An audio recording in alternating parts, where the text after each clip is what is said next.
Hello guys, welcome back to my YouTube channel. I will discuss today microbiology and epidemiology.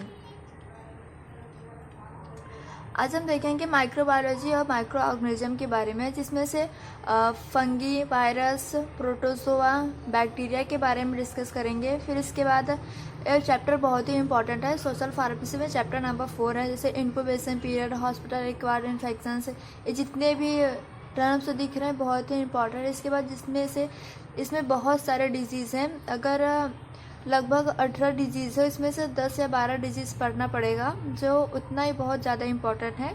अब चलिए देखते हैं, video को start करते हैं। माइक्रोबायोलॉजी एंड माइक्रो ऑर्गेनिज्म क्या होता है? Microbiology is the study of living organisms that are too small to be visible with naked eyes.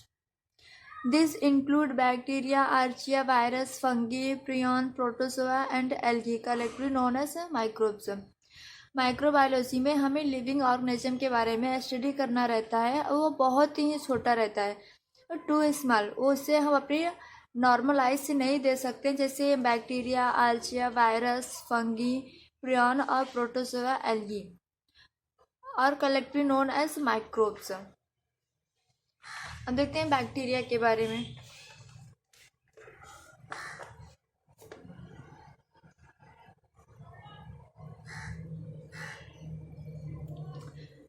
Bacteria क्या है? बैक्टीरिया एक सेल है। एग्जाम में लिखेंगे bacteria is a cell which have a like nucleus. इसके अंदर बहुत सारे न्यूक्लियस पाए जाते हैं।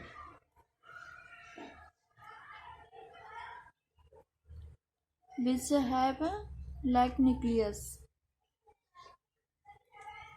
और बैक्टीरिया हर जगह पाया जाता है, हमारे बॉडी के अंदर भी बैक्टीरिया है। फिर इसके बाद हर जगह पे बैक्टीरिया पाया जाता है। Bacteria is found to the everywhere. Bacteria क्या होता है? बैक्टीरिया यूनिसेलुलर प्रोकैरियोटिक सेल है। Unicellular prokaryotic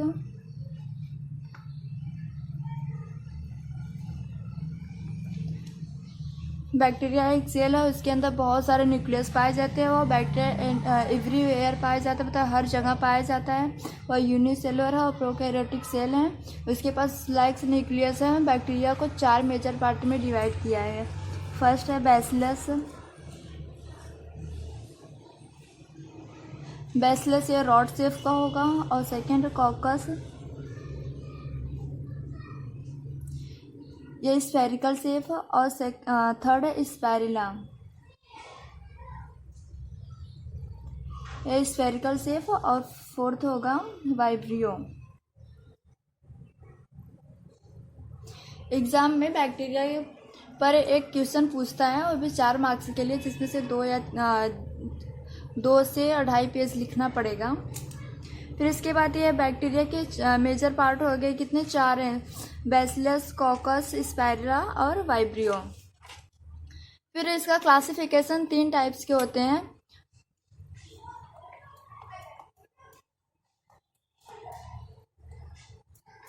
classification of bacteria.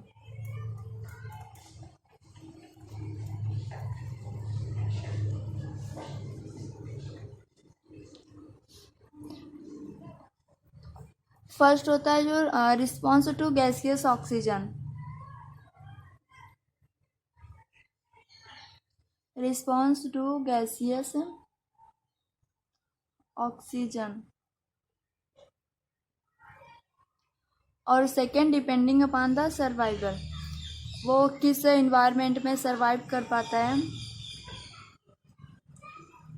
और थर्ड है depending upon the energy sources.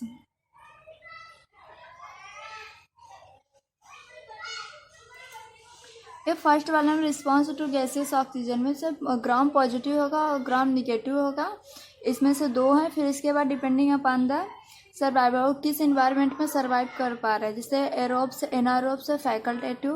वो फिर इसके बाद फैकल्टेटिव, एनारोब्स है, 3 है। एरोब्स में क्या होता है? वो रिक्वायर होता है oxygen to the their survival. उसमें उस बैक्टीरिया को सरवाइव करने के लिए ऑक्सीजन रिक्वायर होता है, require oxygen for their survive. और सेकंड एनारोब्स है। एनारोब्स में बैक्टीरिया को सरवाइव होने के लिए ऑक्सीजन की नीड नहीं होती।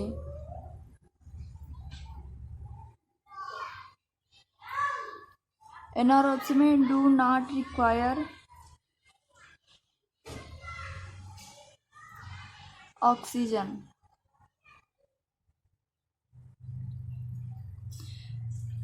इसके बाद इसका 2 क्लासिफिकेशन कंप्लीट हो गया। अब इसका थर्ड क्लासिफिकेशन क्या है, फैकल्टेटिव एनारोब्स। फैकल्टेटिव एनारोब्स में क्या होता है,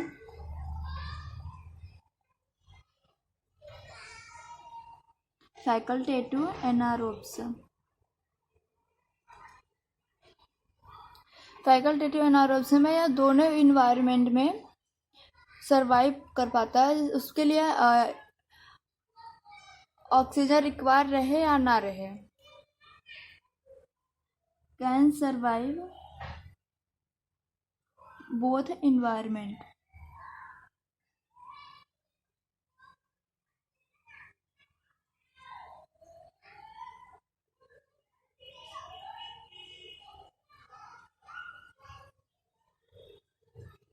इन अदर वर्ड्स बैक्टीरिया